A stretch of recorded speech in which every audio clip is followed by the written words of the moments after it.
Hey guys, it's Mary from Mary Leaf Makes. Today we're going to be doing our first filler stitch. We're going to be using the Satin Stitch here. Satin Stitch is the most popular filler stitch by far.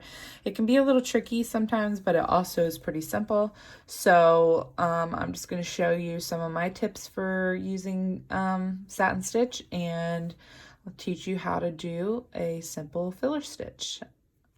Alright guys, so the Satin Stitch uses just a whole bunch of straight stitches to fill in a space. We're going to do this one without outlining. What we're going to do is we're going to pull our needle through and insert it on the other side. Now, some embroidery artists like to insert the needle right here and pull through, but I like to go back to where we started. Insert my needle, pull tight, and then we're going to insert our needle on the other side of the square. And as you can see, it starts to fill up this space pretty nicely.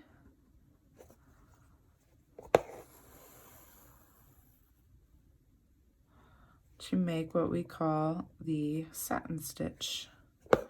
So you just keep going along, trying to get close to, as you can, to the stitch next to you, the one you're inserting it. Also trying to keep things fairly straight. Sometimes that can be difficult. Just going to work your way all the way down.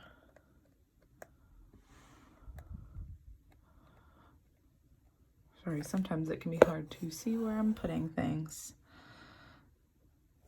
And pull it through, and you're just going to keep doing that until we're done. So I'll let you get to it and check back and see what my final product is.